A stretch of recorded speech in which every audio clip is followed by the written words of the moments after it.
Hello. Hello. Hello.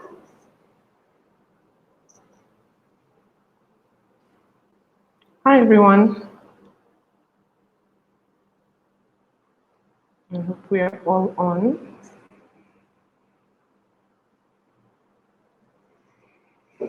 Hi, if you are here, karibu sana.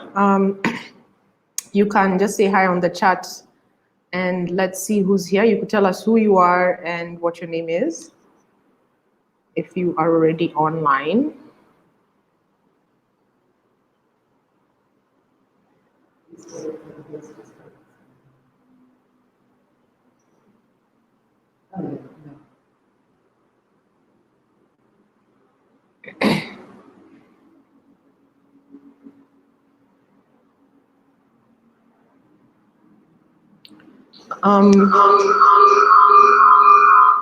Hi, everyone. If you're already online, we're requesting that you chat us so that we know who's here. And as you wait, we have a poll that's on. If you don't mind answering it as we wait for more people to show up.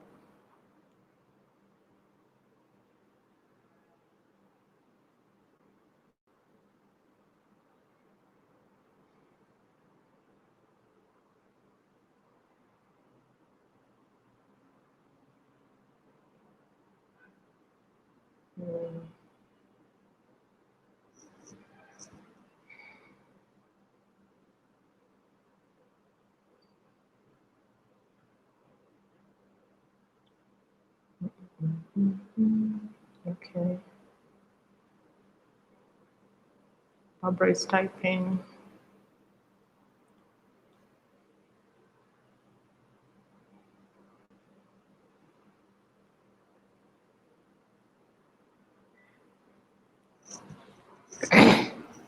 Morning, everyone.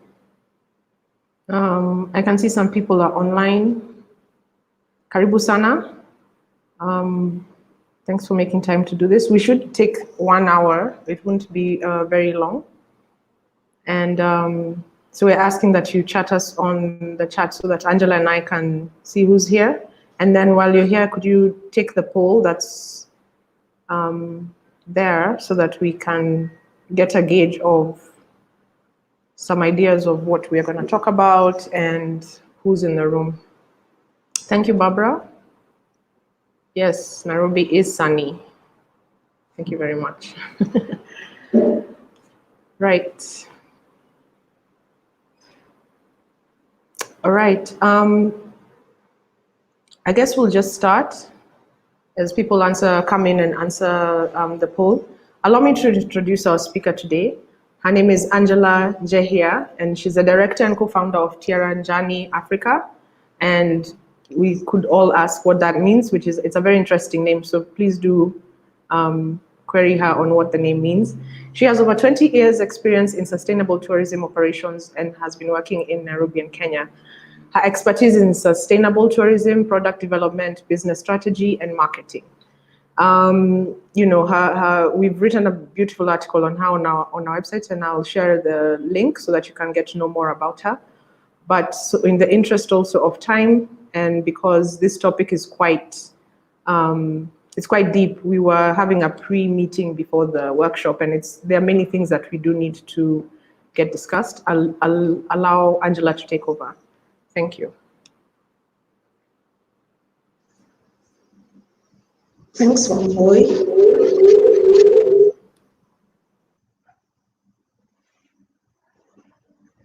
Okay, there we go. Thank you for introducing me. It's always a pleasure to be here with you. Today is an interesting day because when Nairobi Garage said, can we discuss tourism? I was like, that's interesting to know because just talking to some of the members, they're also in tourism and we have things in common. And these are conversations that we feel we probably have been having a lot amongst ourselves in the tourism sector, in the tourism industry. But we felt it's nice to also mix up with different people and just discuss what sustainability is, what role it plays in tourism, and really what happens moving forward. So as Wambui said, my name is Angela. I have been in tourism operations for many years in Kenya. I have worked extensively across Africa and continue to do so.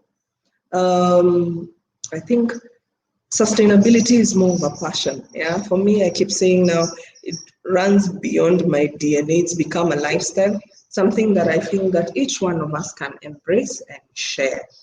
So I believe you had spoken about a poll. So if we can see people, give some responses to the poll. Over to you, Wambui. Thank you. Nothing from the poll as yet, so I just recommend that we start and you can share your presentation as well. Thanks. So I'll start the share. The reason why we thought we can do a bit of a presentation is because, just like Wambui was saying earlier on, we were having a conversation, and there's always two sides of a coin, yeah? And when it comes to tourism and travel, there's what the traveler sees, and then there's we who are in the operation side, who are in the development side, are seeing. So a time has come that with COVID, when last year all the countries went on lockdown, one thing that remained certain is that tourism was the worst hit. Yeah, we keep hearing tourism was the worst hit. Obviously, after health sector, because we're still battling that. But in terms of economic reach, tourism was the worst hit. And then what happens is that everything came at a standstill. For travelers, like Wambui said in our talk, is that for them, travel was put on hold. However, for we practitioners, it was our whole lives were put on hold. Yeah, you can imagine how deep that is. So we thought we can share a screen to just give you an idea of what's happening in the tourism sector and the outlook, and also just look at trends moving forward in terms of the traveler and what the sector is also trying to do. Let me bring up the presentation just now.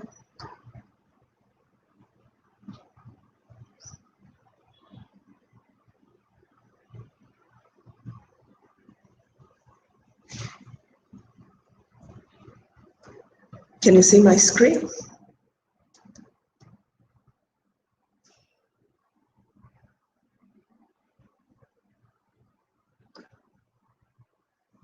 So when we talk about transforming tourism and talking about resilience, we thought today we may cover a little bit of an understanding of what sustainable tourism is, because what we've had continuously from all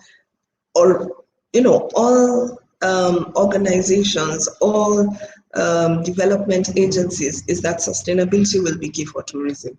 So often when we heard about sustainability, we always used to think about just green impacts.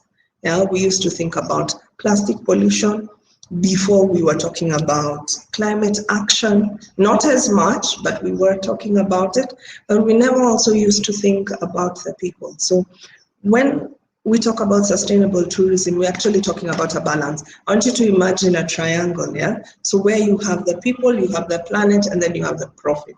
So we're talking about 3 Ps. So we'll look at understanding sustainable tourism, we'll look at the impacts, the tourism trends, and also for businesses that are here, what corrective strategies can we take up, yeah? And what really would be the way forward for both the travelers and the tourism sector. So when we talk about SDGs, as we know them, yeah, this is the core of the sustainability, the 17 that were put up, yeah. So sustainable tourism looks at an angle where you're looking at the holistic side of what tourism is, yeah. This is what we simply refer to as the 3 Ps.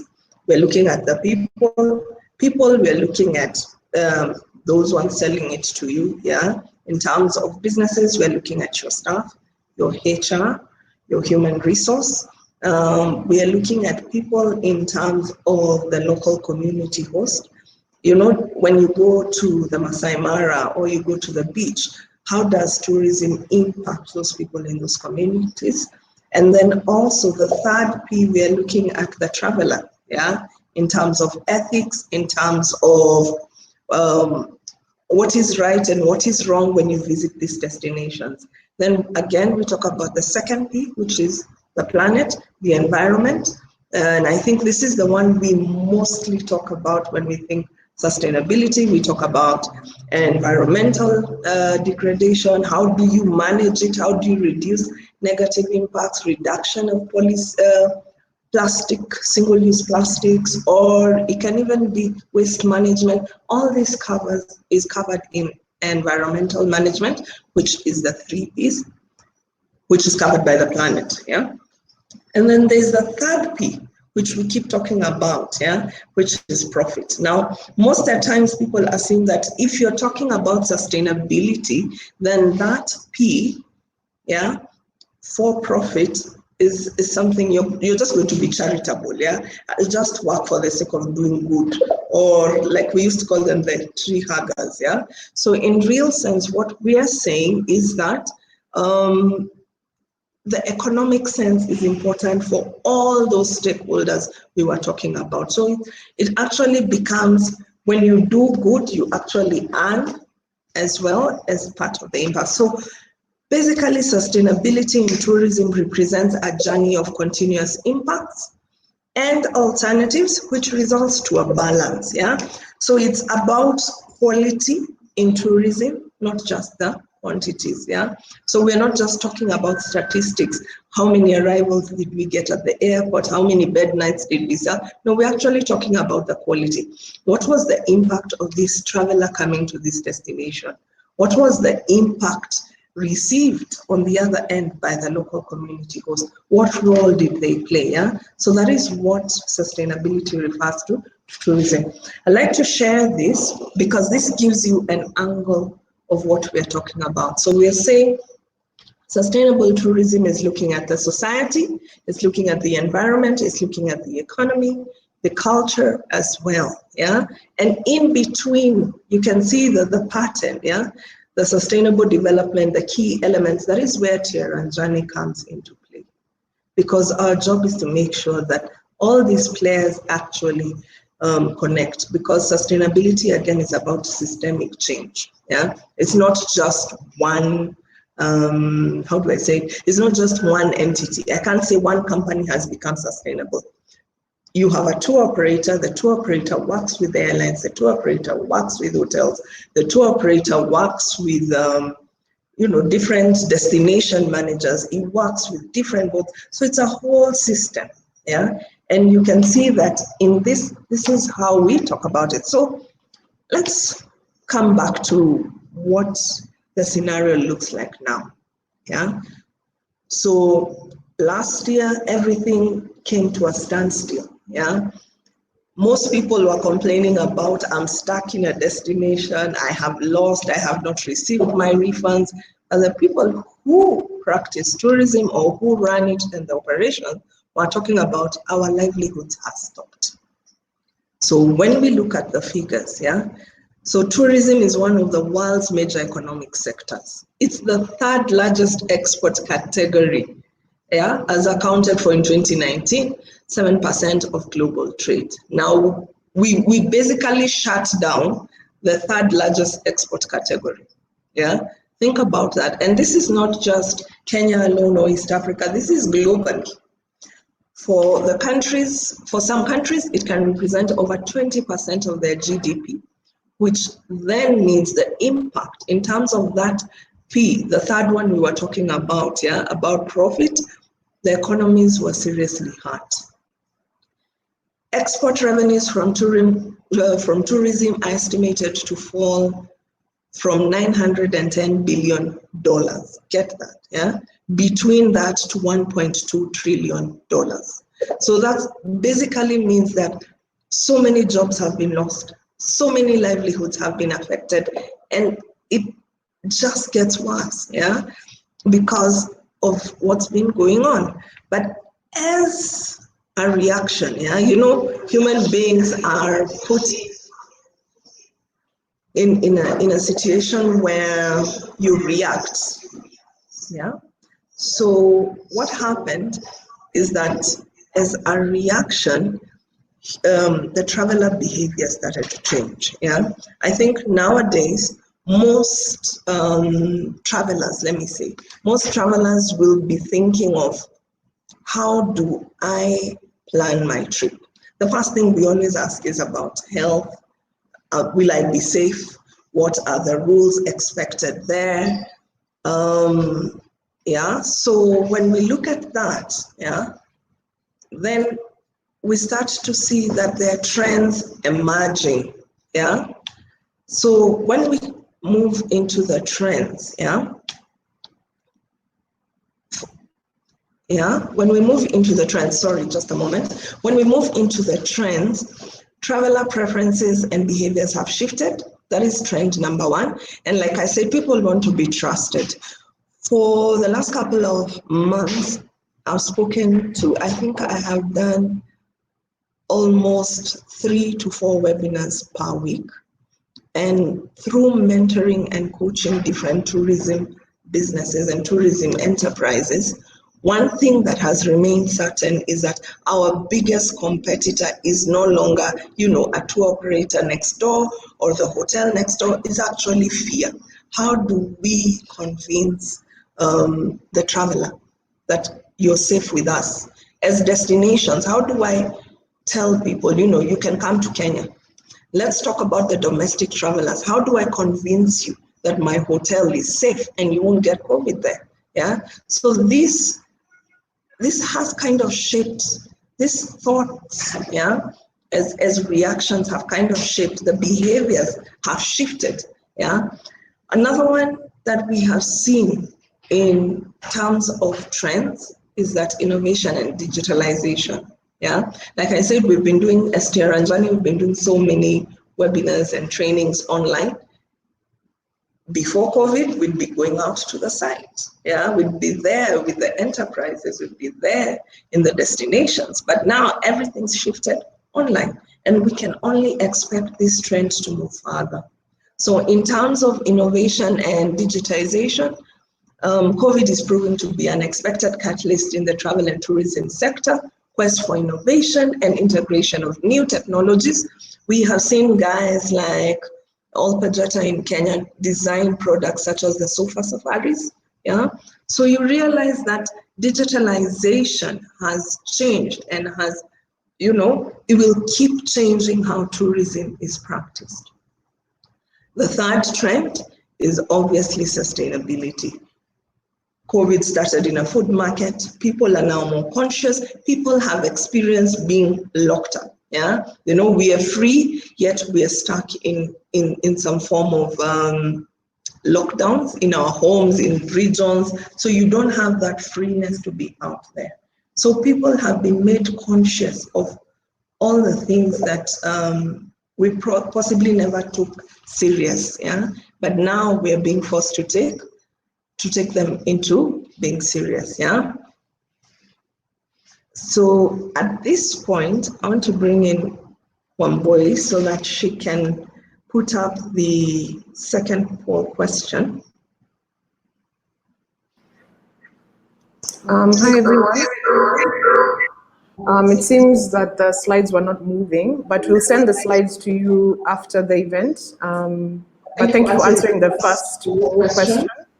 In terms of what influences the choice of the trip when you're choosing a holiday, 50% will be say engagement, such as activities when you're on the tour.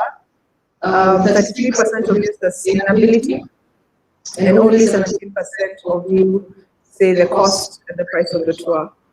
So I guess over to you, Angela, in terms of what that means, and I'll publish the second poll.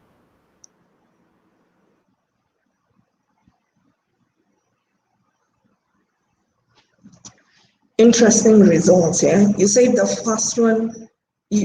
People actually, usually in the past we used to say people are considering cost the most, but that was the last one. Yeah. So, and I'll get to it in the end because that's an interesting result. Yeah. And you can see when we talk about the trends in terms of Just a minute, I'm trying to bring up the screen, just a moment.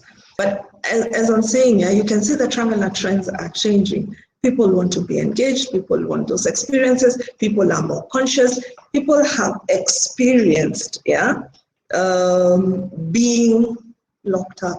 Let me put it that way. We have freedom, but we don't have freedom, And that has just awakened something in the traveler and how they're reacting. So going back to what I was saying, in terms of tourism trends, statistically, 92% of consumers trust word of mouth, recommendations from family and friends. I know in the poll I've just seen some comments and some colleagues that I know, and you can say this, most of our businesses, in fact the ones still running, most of us say it's because I was referred to by someone.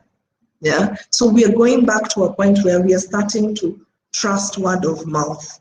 It's not now just anything, because if somebody tells me I went there and I was safe when I traveled, did you do a COVID test and you'll find yes, how was the health and safety and security? It was good. Then you start to tend to believe them more.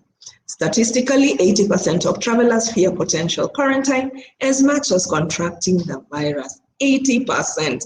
And I'm speaking from experience, Recently, my business partner can attest, we got a request to travel to one of the destinations. And the first thing we asked was not how much it will cost, it was, is it safe?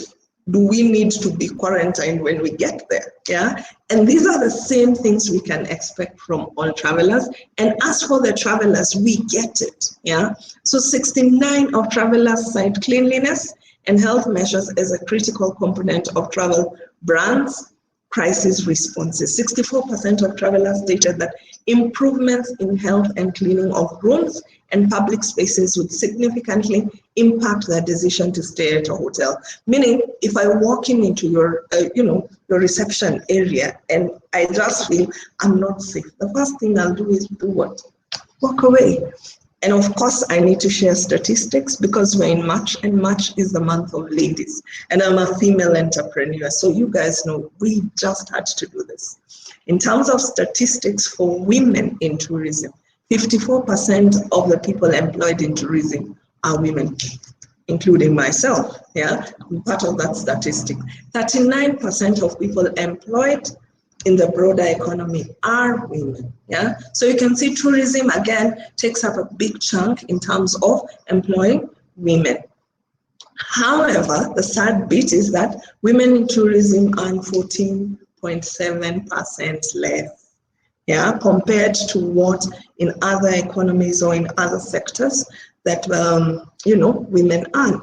So women actually make up 58% of the continent's self-employed population. And on way here, this is where I give a thumbs up to Nairobi Garage, because you enabled us as a startup in the midst of a COVID scenario to be able to maneuver and do what we do best, which is why we say, even when you're building your business as a woman, especially now in tourism, we are all looking for alternatives. So it's up to us to seek and see different alternatives in your business model so that you can be able to progress further.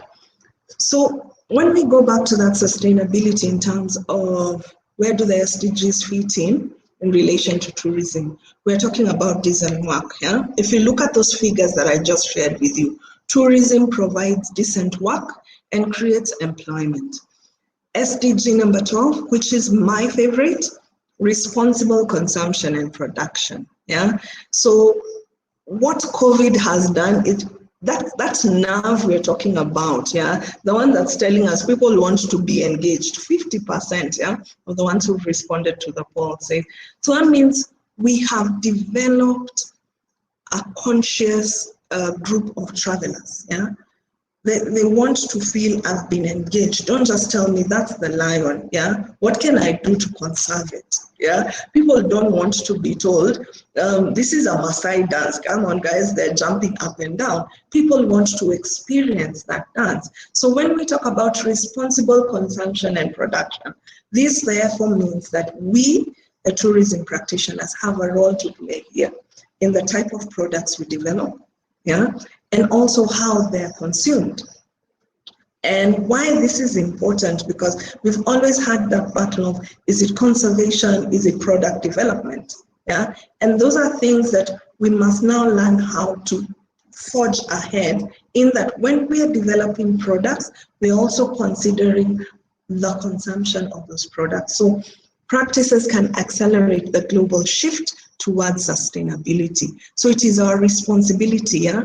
So when you look at that consumption and production under SDG 12, production talks about the person creating, but consumption also gives a responsibility to the person consuming it. Yeah.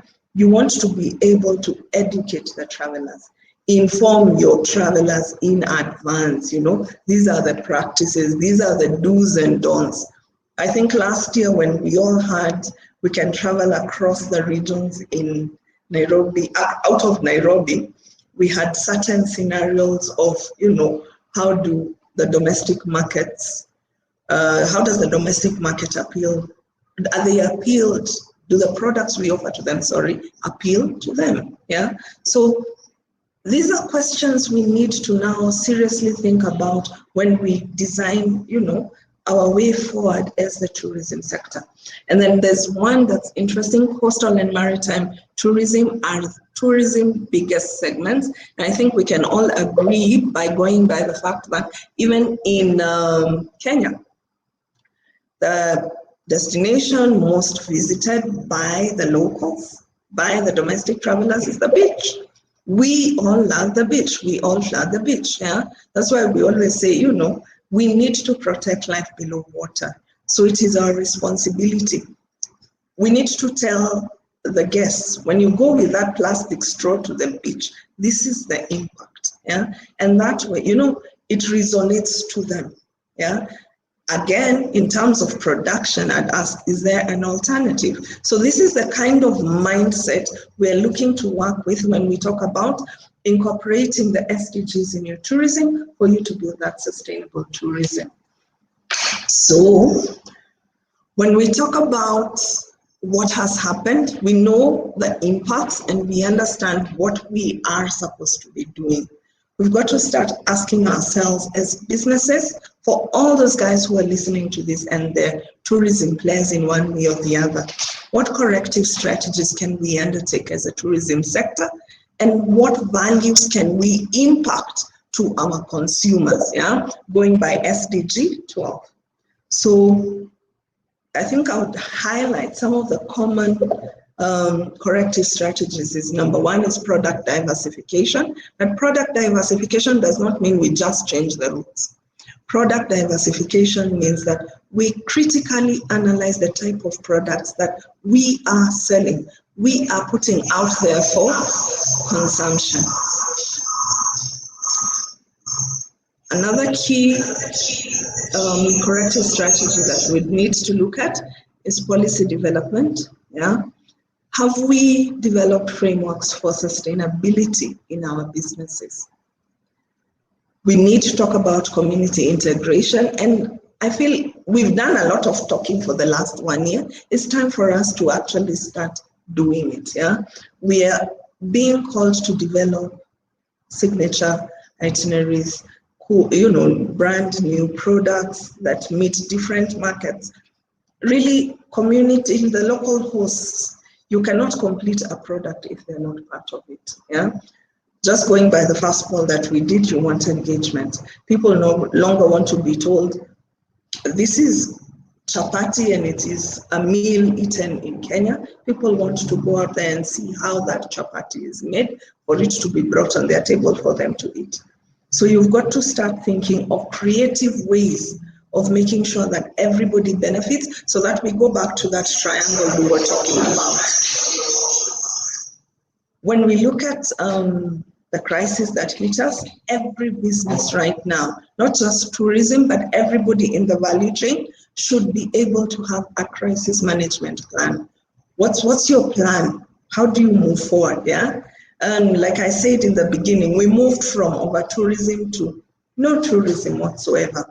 Companies moved from being, you know, I'm an SME, I am a, whatever you want to call it, category you want to put yourself, to all of us being startups. As in even the destinations that were most popular. Think of Italy, for example. They were also reduced to a startup because they have to relook at their model. They were already talking about over-tourism then, but now we're saying that they have an opportunity to rewrite how they run their tourism. So again, when you're designing those corrective strategies, you've got to start asking yourself, where in this crisis are there opportunities for myself to better the experience for the consumer, but also to better the experience for the local host and yourself, so that you can meet that third P, yeah? That one where we talk about the economic growth.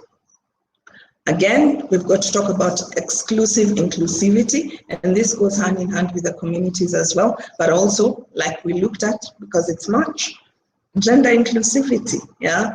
We all keep talking about how we need to work in being, inclusive companies, but I believe that we just don't need to talk about it, we need to practice it exclusively. Let us see more of that balance in terms of integration. Sustainability, as we highlight, should be part of your strategy. I keep saying now, after COVID, yeah, we were here with sustainability and it was optional. Businesses had the option to choose whether you want to be sustainable, inclusive or not. But now, with all the trends we've looked at and even more research is coming out, we're seeing that sustainability is the bare minimum, yeah? In the travel sector, and the practitioners here know, we're now moving from just talking about sustainability, we're moving into regenerative tourism, yeah? So sustainability before was to mitigate or reduce the negative impacts. But now with regenerative tourism, we're saying we shouldn't even be having these negative impacts. It should not be a thought. We should be thinking of making it grow and have that continuous cycle. And then, of course, there's this one that we all forgot about when COVID came. And I think it's not a question of should it be there, it must be there, it's climate action. I keep saying to my peers that with COVID, I will wear a mask and I'll protect myself and I'll stay in the house or whatever measures that I take to protect myself in terms of safety. But with climate action, when things go bad, it won't matter whether I'm in the house or not. It will hit all of us.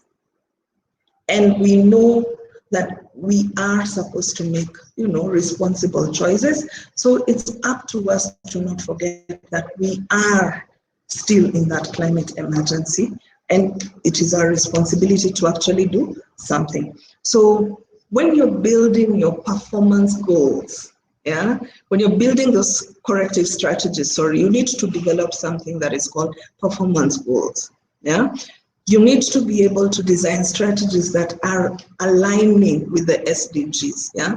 You'll realize when it comes to tourism, we can contribute to all the 17 SDGs. I mean, if we talk about good health and well-being, the one that's been, hit hard right now, SDG number 3, you can actually see we can play a role, because this is why in the first place our airports had to be sanitized. We trained our staff on how to handle these matters. We put in all these safety measures where you have to social distance, etc. Yeah, so we can contribute to that well-being. Yeah, when you talk about gender equality, like I say, this is March, month of ladies. So what role are we playing, especially when we talk about equality in regards to gender? We've just seen that even though women make up 54% of the tourism sector, they still earn less compared to the other economic sectors.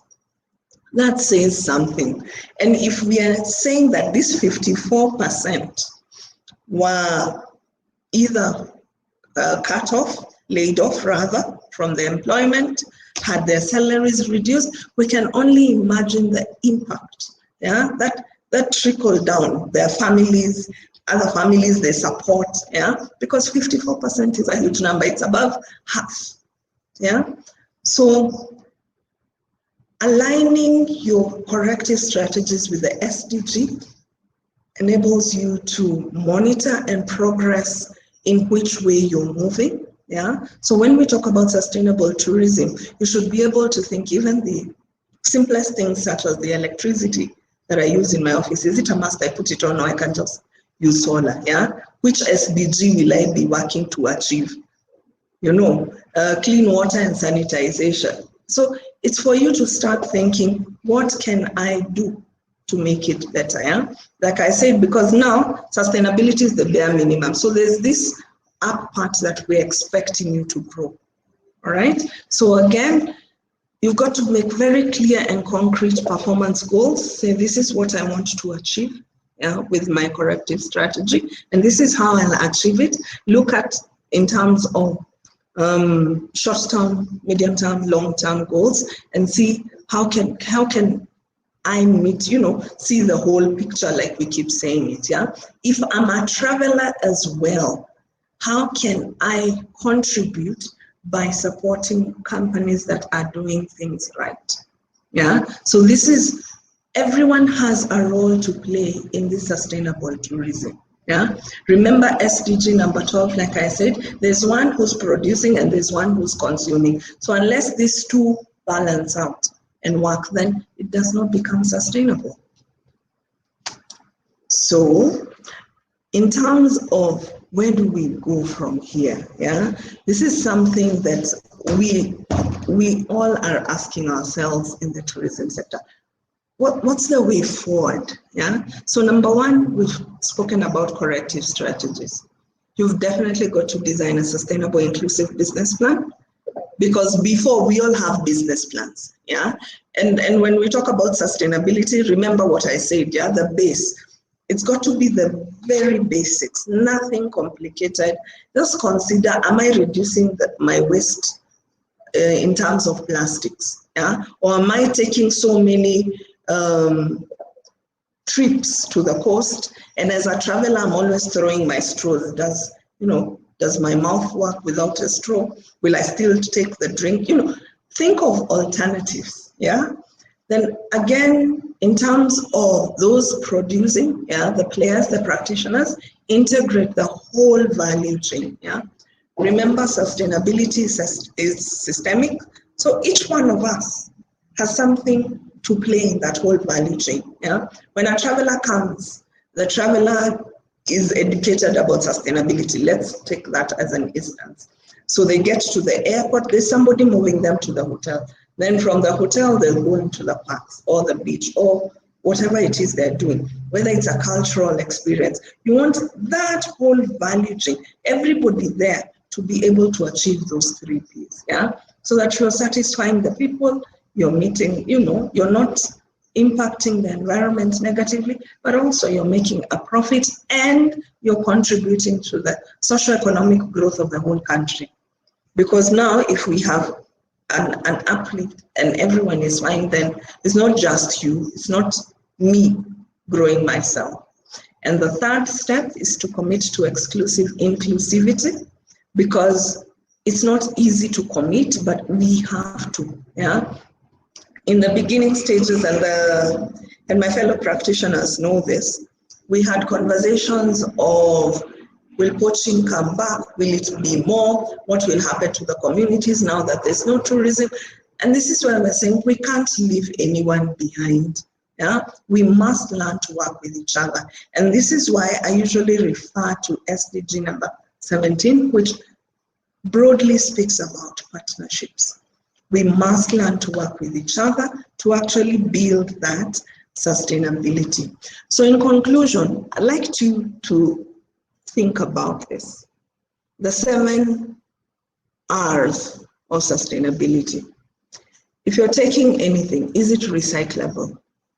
Can you reduce it? Can you reuse it? Can you replant it? Yeah. So you've got to rethink. Yeah. Think, will it rot? Yeah. So that means it won't end up like plastics, which take 100 million of years, and then they end up in our seas. And then also, must you take it? You can refuse. Yeah. If you've been given a plastic straw, you can tell the restaurant, no, I choose not to use it. Yeah. And through that, you'll be advocating for better practices. It's something that looks complicated, but I always like to uncomplicate it. It's very simple, and that's why I like the 7 R's, because anytime I'm choosing to consume also as a traveler, I will ask myself this question. So this is a model that actually can work for both the production side and the consumption side, so that both of us can work towards the same thing in terms of the business side, but also in terms of the person enjoying this experience. So I'd like to highlight, number 1, we must seek to amplify value. It is more about quality than quantity. What value are you adding? Yeah. Tourism is a sector where it's engaged by the people. Yeah. If you go to the Mara, which is mostly known, yeah. If you go to the Mara and you miss the component of the people, even if you see the animals, still it won't fit completely. Or you go into a lodge and you only have one person to serve you, it still won't work. So you see, again, you still need that component of the people. Yeah. For businesses listening to this, consider your human resource. What value can you add? And I'm not talking value just in terms of monetary. It can be value in terms of even social ethics. Yeah. Take time to ask. If you're an entrepreneur, ask your employees, how are you doing? Genuinely, just seek to find out. Not telling them how business is bad and they're already on 30% cuts. They're living off 30%. Take the time. Yeah. Value it's something that we can easily give, but it's also something that we can easily ignore. Then when we talk about building back tourism better, I think for me is that we should not just build it back better, but we should also build it right. Yeah. Any destination has come from here to here. Any enterprise has moved from the top to the bottom. So the one thing that makes you different from somebody who's a startup is that we have the experience and we know what it is we need to correct. So it is us to start saying we need to build back better, but also right. Yeah. For the traveler also, what is at risk. Yeah. Climate action, loss of marine life, loss of wildlife, you seek to also lose when tourism falls apart. So it is your responsibility as well to ask, how can I reduce the waste when I'm traveling? How can I reuse? How can I engage positively so that I also leave an impact? Not my impact is, plastics and we have a dissociated product where the local communities look at the tourist as somebody who's, coming from out. For the travelers out there, or the tourists, if I may say, I've always said when you visit a destination, think about it as though you're visiting someone's home. Yeah. How would you feel if somebody walked into your house, took your remote, maybe went to the kitchen, fixed themselves a sandwich, and they didn't even say hello to you, and then they walked out? Because it's your responsibility to also engage with the local community. This is how we grow that integration. This is how we work together for the sake of humanity, because tourism is a sector of people. So it is our responsibility. Each one of us has a role in the sustainable tourism we're talking about. And lastly, we should prioritize on the betterment of the value chain. All of us need to grow. Yeah, we've seen over 1.2 trillion that we stand to lose in tourism because of COVID.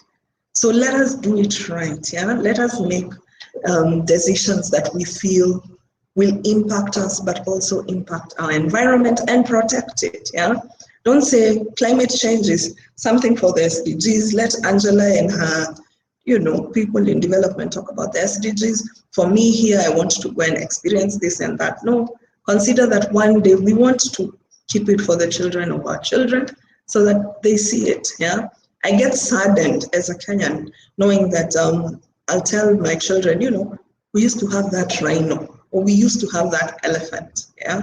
So it's our responsibility also as we consume, we consider. As for practitioners, it's from the word get-go. It is your responsibility when you develop that product. So I want to say thank you for joining us. Head over back to Wambui. Hi, everyone. We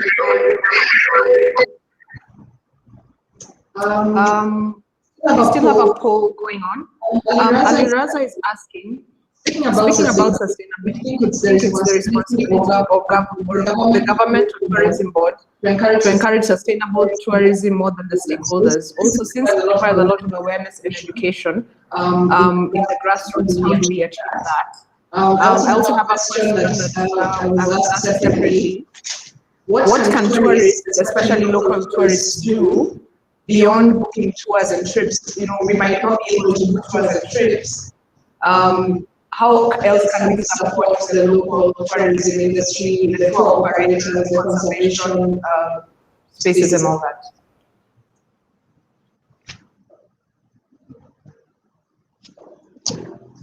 Interesting question, yeah. Often enough, because I've been a practitioner, I've worked in tourism operations. I was one of the guys who used to call and say, what's GABA doing? It's their responsibility. But I realized something, yeah, if I sit down and wait for them to do something, it means I'm also not taking responsibility for myself. Now, for the guys listening within Kenya and Nairobi, we all know what happened with the single-use plastic bag. Yeah, we were literally in a point where we were told, if you are found with a plastic bag, you will be fined. But we were not told this plastic bag, the impacts of it. Yeah. So you as a player, you know the impacts of sustainability. Yeah. So if you wait, what happens if you have to wait another 10 years? Will those rhinos still be there? Yeah. So it's got to start somewhere, but responsibility starts with me and you. So going back to my plastic ban story, most people didn't stop carrying the bags, the plastic bags, because they understood the negative impact that these bags were causing, but they stopped carrying it because they feared the backlash. Now, for me, I would rather have a society that understands the importance of sustainability, other than them feeling that they will be punished or there'll be a repercussion if they don't do it. Because now this again boils down to personal, moral, and ethics. The simples, good and bad. Yeah. So the question with sustainability always is, what can I do myself to create an impact? It starts with me. Yeah. And look at like the climate action. I always like to refer to Greta Thunberg for those of you who know her. And if you don't, check her out. Yeah. She decided, a young girl, people say, oh, it's politics, it's what, but she made a stand and she made millions of people across the globe stop and ask themselves, what is this climate action she's talking about? Such a young girl, why is she making kids not go to school on Fridays? Instead, they're going to protest. Yeah. So it's up to you to make a difference. And to just sum it up, yeah, we're all familiar with Wangari Maathai and her story on the hummingbird. And I have given this story so many times because I also get my kids to watch it and I tell it to them. Yeah. So the story, for those of you who don't know, was about a forest, and the forest was on fire. And then on this other side of the river, when the forest was on fire, and then there was a river. So the hummingbird was looking at the lion, the elephant. They're all saying, they're all saying the forest is coming down. And the hummingbird, as small as it was, started to move water, trying to put off the fire. So the moral of the story is that however small you are, what can you do, so that you can create an impact? Each one of us can do something, whether it's declining the use of a single-use plastic. I go for conferences and I say, you know what? I'll not use my single-use plastic bottles. Yeah. And I request them, can I get a refillable one? Can I get a glass? Even if it is one person I have educated, they have learned something and they will pass on that impact to someone else. Now, going back to the question, the second question, what role can a traveler play? There's a lot that you can do. Number one is engagement. Yeah, I think we've seen even before COVID, most travelers didn't want just to go out and see something, they wanted to be engaged. Now we need to be aware of the different models that are offered to us. Not in any way am I saying that there are certain that are bad, but for example, as myself, as a traveler, I always want to think, how did I impact the local community? One of the ways you can do that is, when you're given the all-inclusive package, consider going out to a local restaurant that will impact them. Yeah, consider buying a souvenir from the local person, so long as it's not an illegal souvenir, especially when we're talking about wildlife and parks. You all know what I mean, but what I mean is that don't think, just don't hold or keep everything to yourself see how you can spread it out directly, whether it's going out and buying fresh fruit and eating it as you take a walk or something, yeah, but just engage so that there is that direct impact from the tourist to the local person. Over to you, Wambui. I can see someone is typing. I don't know if it's a question, but thank you, Angela. I think of what you really emphasized is that we all have a role to play. The last poll is up, and we have some votes in. The question is, in these times of COVID-19 and beyond, what do you think is most important when traveling besides health and safety? 50% say environmental management. Very close to that is wildlife protection and conservation. And down at 8% is equality. And someone has just thrown in at 8% climate change. Do you want to speak to this?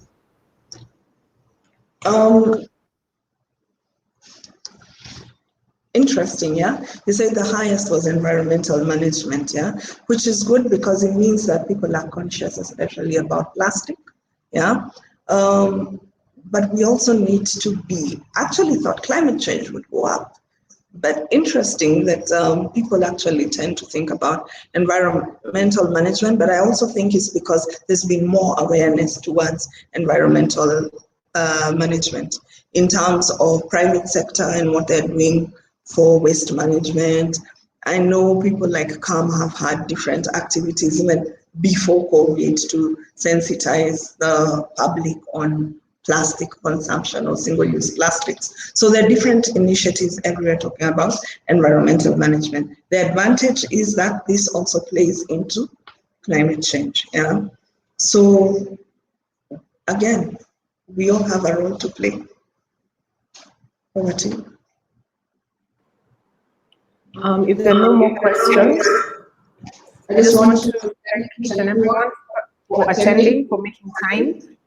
We will share a recording of this video and you can go through it again, and we'll also share Angela's contacts in case you want to reach out to her and have a bit more conversation on the matter. So as we come to 12 noon, I'd like to end the event unless someone has a question, which I think Benjamin. Yeah, this is an interesting webinar. Thank you, Angela. As we all thank you. Yeah, we want to connect. Definitely. Thanks very much. Share the business links, the contacts. We will get in touch with you. And we will also see if we need to do this again and maybe build upon creating sustainable solutions for the sector. So thank you, everyone. Bye.